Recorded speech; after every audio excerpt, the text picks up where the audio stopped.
अधिक मास जानते हो ना, अब की बार आ रहा है, चालू होगा। 2 जेठ हैं,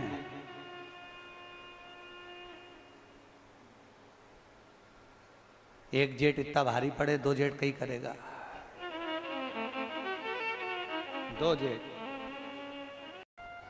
अधिक मास का महीना भगवान शिव के स्मरण का माह, ठाकुर जी के भजन का महीना, भगवान नारायण के लाड लड़ाने का महीना। खूब प्रेम से भजन, जितना भजन कर सकते हो उतना, और काउंट कर कर नहीं कि कितना भजन करा है। कई लोग हाथ में वो बटन दबाते रहते हैं, राम राम राम राम।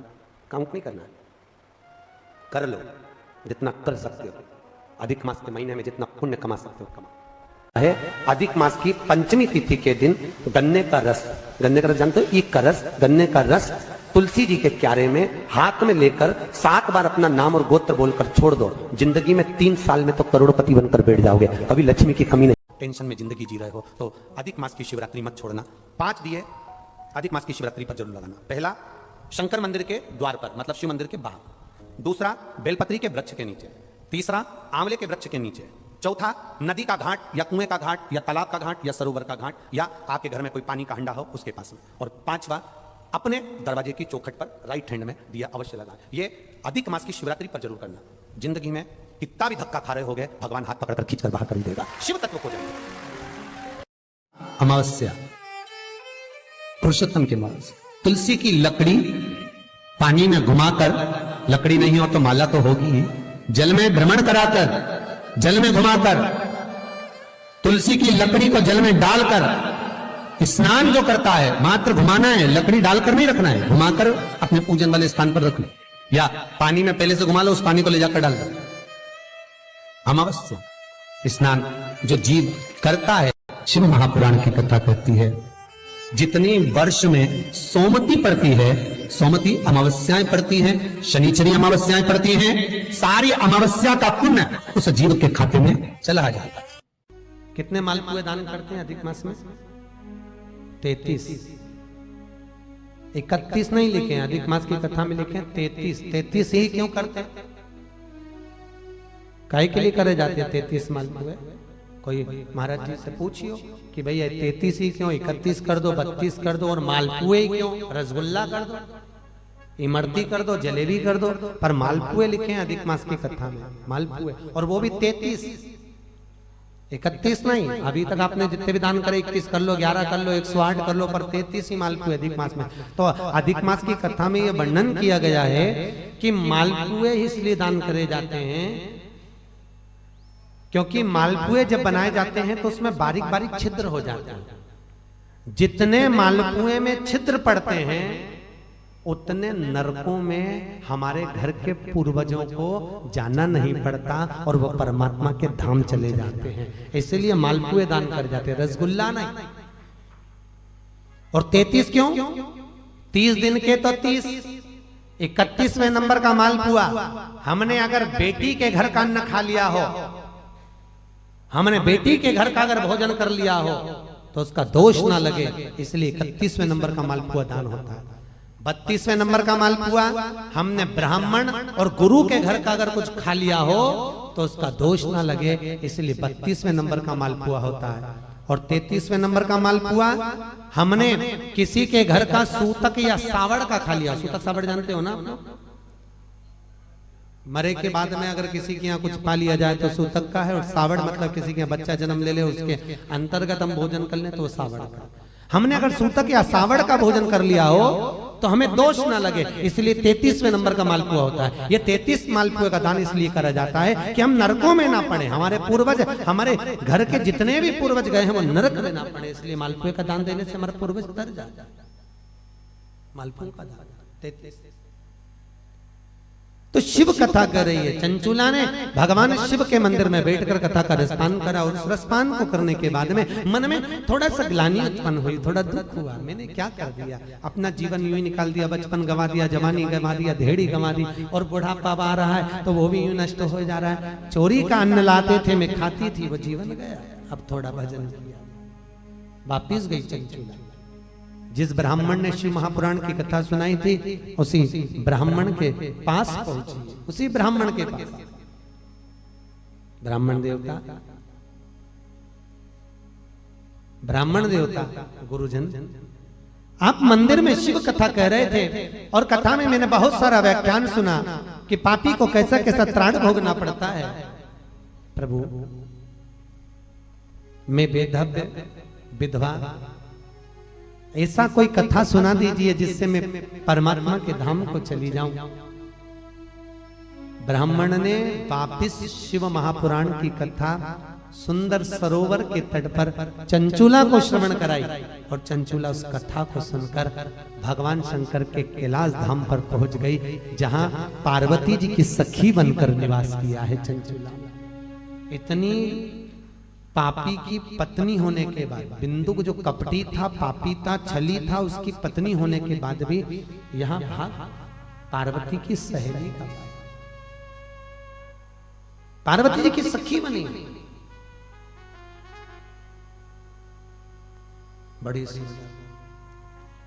चंचूला के मन में आया कि मैं तो पार्वती जी की सखी बन गई, मैं पार्वती जी की सहेली बन गई, परंतु मेरे मन में एक दुख है, क्योंकि मेरा पति, अब मैं सहेली बनकर निवास कर रही हूँ, मेरा पति जिसने छल करा, जिसने चोरी करी, जिसने कपट करा, जिसने बेईमानी करी, जिसने प्रपंच करा, वो तो एक प्रेत योनि में हो गया, प्रेत योनि में घूम रहा है। उसकी मुक्ति कैसे हो, उसका मोक्ष कैसे हो?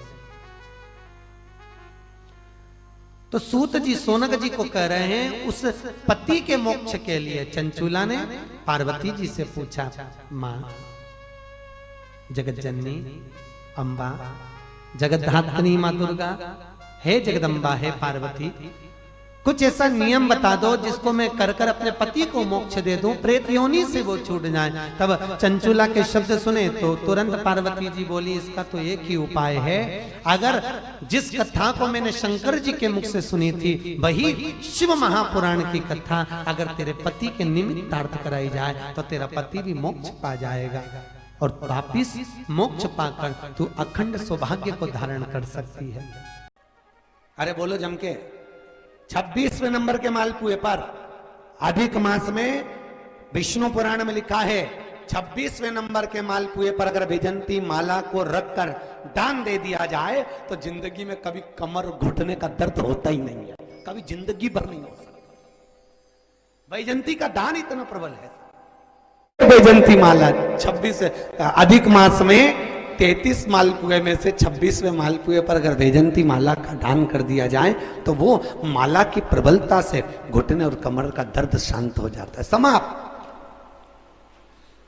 और वैजंती माला का इतना क्रम है साहब कि घर में ठाकुर जी को बिना वैजंती माला के कभी नहीं रखना। क्यों? शास्त्र कहता है हमारे घर में अगर किसी ने टोना करा, हमारे घर में हाय लगी, नजर लगी, या हमारे घर में थोड़ी सी भी परेशानी आती है तो वैजंती माला में जो मनके होते हैं वो अपने आप फटना चालू हो जाते हैं, टूटना चालू हो जाते हैं। 3 दान है वैजंती के। कितने दान? अधिक मास में 26वें मालपुए पर दान। वैजंती का दूसरा दान हमारे यहां कहा गया, बैकुंठ चतुर्दशी के दिन वैजंती का दान कर देने से लक्ष्मी की घर में कभी कमी नहीं होती। काय का दान? जम के बोलो, वैजंती का। कौन से दिन? बैकुंठ चतुर्दशी के दिन। तीसरा दान वैजंती का बसंत पंचमी के दिन अगर वैजंती का दान कर दिया जाए तो उस घर में कभी क्लेश नहीं होता, सास बहू देवरानी जेठानी में अपार प्रेम रहता है। कौन से दिन? जम के बोलिए, बसंत पंचमी।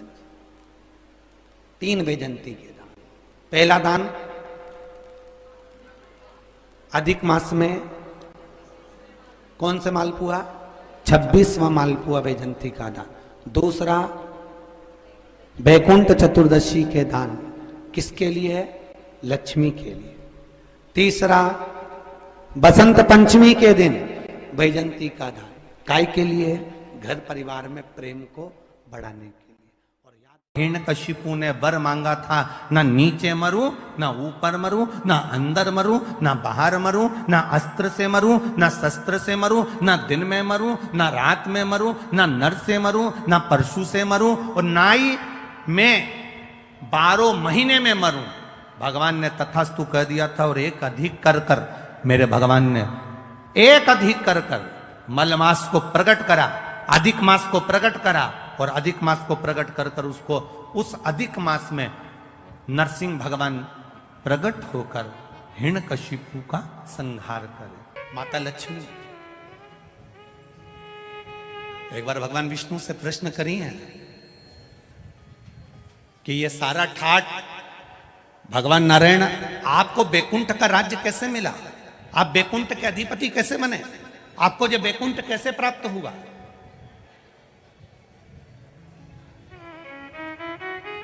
राम जी महाराज, भगवान विष्णु आप राम जी के अवतार हुए, राम जी बनकर अपने अयोध्या का राज्य भोगा, कृष्ण का अवतार लिया, द्वारका का राज्य भोगा, मथुरा का राज्य भोगा, ब्रज का राज्य भोगा। आखिर आपको ये राज्य हर घड़ी, हर पल, हर क्षण कैसे प्राप्त होते हैं, किस तरह से? भगवान विष्णु से माता लक्ष्मी ने प्रश्न करा है विष्णु पुराण के अंतर्गत, और कुर्म पुराण में भी इसका वर्णन प्रश्न किया। यह आपको सुख कैसे मिल जाता है? आपको बैकुंठ का राज्य मिल गया, आपको द्वारका का राज्य मिल गया, आपको अयोध्या का राज्य मिल गया, आपको रावण की लंका दूसरे की थी वो लंका का राज्य आपको प्राप्त हो गया। ये कैसे प्राप्त हो जाता है? भगवान विष्णु ने अपनी धर्म पत्नी माता लक्ष्मी से कहा, लक्ष्मी मैं प्रतिदिन शंकर के शिवलिंग की आराधना करता हूं। लक्ष्मी जी ने कहा, क्या नाथ मैं शिवलिंग की आराधना कर सकती हूं? क्या मैं शंकर के शिवलिंग का पूजन कर सकती हूं, उसकी आराधना कर सकती हूं? भगवान कहते हैं, भगवान विष्णु ने माता लक्ष्मी से कहा, लक्ष्मी सारे देवी देवताओं ने अलग अलग शिवलिंग का निर्माण करा। किसी ने पारद का शिवलिंग बनाया, किसी ने मोती का शिवलिंग बनाया, किसी ने स्फटिक का शिवलिंग बनाया, किसी ने स्वर्ण का शिवलिंग बनाया, किसी ने हीरे का शिवलिंग बनाया, किसी ने पन्ना का शिवलिंग बनाया। तुम्हारी मर्जी पड़े, तुम वो शिवलिंग का निर्माण करो। माता लक्ष्मी ने सुंदर आनंद के साथ एक पुखराज का शिवलिंग का निर्माण करा और सुंदर माता ने उस शिवलिंग की आराधना और पूजन करना प्रारंभ कर दिया। अब क्या मिला माता लक्ष्मी जी को? लक्ष्मी जी को मिला क्या?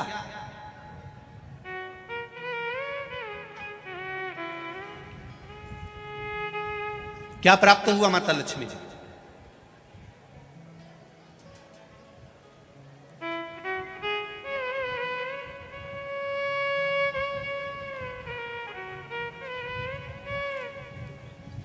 भगवान कृष्ण की प्रिया है राधिका जी, राधिका जी के प्रिय हैं भगवान कृष्ण।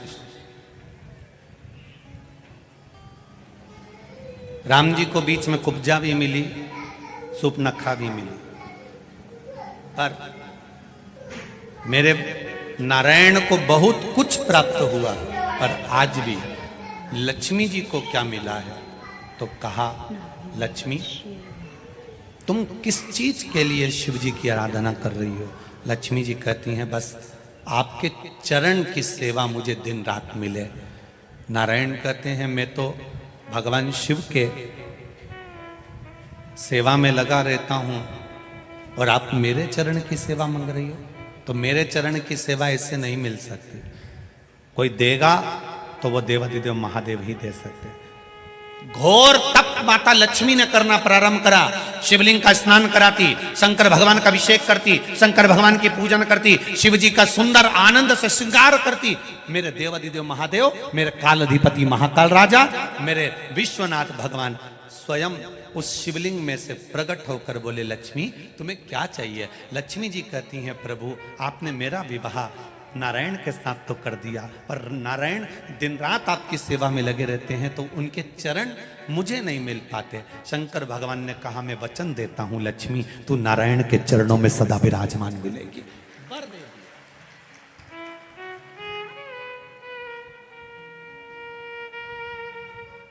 ब्राह्मण हो, क्षत्रिय हो, वैश्य हो, शूद्र हो, बच्चा हो, जवान हो, बूढ़ा हो, बेटी हो, बेटा हो, नारी हो, पुरुष हो, जो है अगर वो शिव की आराधना में लगा है, उसका मनवांछित फल की पूर्ति हुई है, प्राप्ति हुई है। और कोई तुमसे कहे कि स्त्री शंकर भगवान का आराधना कर सकती है, पूजन कर सकती है, तो दूर नहीं जाना। ये जो शिव पुराण है हमारे पास में, गीता प्रेस गोरखपुर की, उसका दर्शन मैं आपको करा देता हूँ। ये शिव पुराण गीता प्रेस गोरखपुर की है, तुम भी बाजार से लेकर आना। इसका 73 नंबर का पेज निकाल कर पढ़ना विद्येश्वर संहिता में से। उसमें लिखा हुआ है, जो नारी शंकर भगवान का स्नान कराती है, श्रृंगार करती है, पूजन करती है, वो संसार सागर से मुक्त होकर मां पार्वती की परम सखी बनकर विराजमान होती है। यह विद्येश्वर संहिता कह रहे।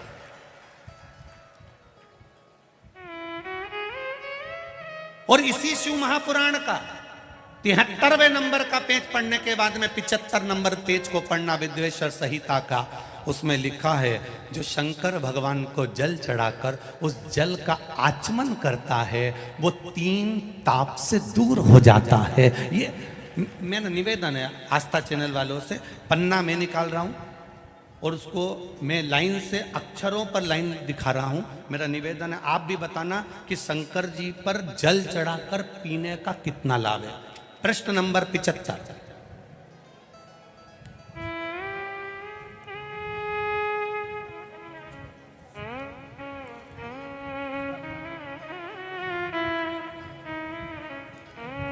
अब आस्था चैनल से निवेदन है, और आप सब भी एलसीडी पर ध्यान देंगे, और अपने अपने मोबाइल पर भी, जितने लोग टीवी पर कथा सुन रहे हैं वो, मोबाइल पर सुनने वाले वो, जो लोग कहते हैं शिव जी पर जल चढ़ा हुआ नहीं पीना चाहिए, उसके लिए मेरे वेद व्यास जी लिख रहे हैं, पेज नंबर 75 विद्येश्वर संहिता। ध्यान रखिएगा, जो मनुष्य, उंगली पर ध्यान देंगे जो टीवी पर चल रही है, जो मनुष्य शिवलिंग को विधि पूर्वक स्नान कराकर उस स्नान के जल का 3 बार आचमन करता है, उसके कायिक, वाचिक और मानसिक तीनों प्रकार के पाप शीघ्र नष्ट हो जाते हैं। ये शिव पुराण। अब शंकर भगवान के शिवलिंग पर चढ़ा हुआ नैवेद्य, शंकर भगवान के शिवलिंग पर चढ़ा हुआ प्रसाद खा सकते हैं कि नहीं खा सकते? कोई कहता है महाराज जी स्वान की योनि हो जाएगी, कुत्ता बन जाओगे, कोई कहेगा ये बन जाओगे, कोई कहेगा वो बन जाओगे। अब उसको पढ़िए, पेज नंबर 75 शिव महापुराण विद्येश्वर संहिता। मेरी उंगली चल रही, वहां पर ध्यान देना। भगवान शिव का नैवेद्य अग्रह है। इस भगवान भावना को मन से निकाल दें कि शिव जी का चढ़ा हुआ प्रसाद नहीं खाया जाता, ये भावना मन से निकालें। शिव के नैवेद्य को देख लेने मात्र से भी सारे पाप दूर हो जाते हैं, खाने की तो बात ही दूसरी है। अब क्या लिखा है अगली लाइन, उसको खा लेने पर तो करोड़ों पुण्य अपने भीतर आ जाते हैं। आए हुए शिव नैवेद्य को, जो शंकर का प्रसाद है, शिव जी पे चढ़ा हुआ नैवेद्य है, अगर वो आपके सामने आ जाए, उसको सिर झुकाकर प्रसन्नता पूर्वक खा लेना चाहिए। जो शंकर के चढ़े हुए नैवेद्य को ये कह देता है कि थोड़ी देर से खाऊंगा, वो पाप में लिप्त होता चले जाता है। यहां तक उसका वर्णन किया, वो मनुष्य पाप में बंध जाता है। इसलिए शंकर को चढ़ा हुआ नैवेद्य, भगवान का बस केवल नैवेद्य का दर्शन ही हो जाए तो जीव कोटि कोटि पुण्य प्राप्त कर लेता है। वो शिव तत्व है, ये शिव महापुराण है। अब आज के जमाने में नए नए पंथ बन गए, नए नए पंथ चल गए, तो उन्होंने अपने को उठाने के लिए शंकर जी की निंदा कर दी। शिव जी के मंदिर मत जाना, शंकर का प्रसाद मत लेना, शिव जी को देखना मत, शंकर के द्वार मत जाना। हम किसी पंथ की पुस्तक की बात नहीं करते, क्योंकि सबने अपने अपने पंथ बनाए, तो सबने अपने अपने भाव से लिखा। हम वेद व्यास जी ने जो विद्येश्वर संहिता में लिखा, उस शिव महापुराण का वर्णन करते हैं, जो आपने 75 नंबर पेज गीता प्रेस गोरखपुर की शिव महापुराण पुस्तक का आनंद करते हुए इस पुराण में पढ़ा। विद्येश्वर संहिता स्मरण। भ्रांति निकालो मन से। लोग भटकाएंगे, लोग तुम्हें भ्रमित करेंगे, तुम शंकर जी की आराधना करने लगोगे, भगवान का भजन करने लगोगे, भक्ति में डूबने लगोगे, डूबने लगोगे, डूबने लगोगे, डूबने लगोगे, तो लोग तुम्हें भ्रम उत्पन्न करेंगे। शंकर मंदिर मत जाना, शिव जी का प्रसाद मत लेना, शंकर जी पे चढ़ा हुआ जल मत पीना, लोग तुम्हें भ्रमित करेंगे। उस भ्रम से निकालती है मेरी शिव महापुराण की कथा।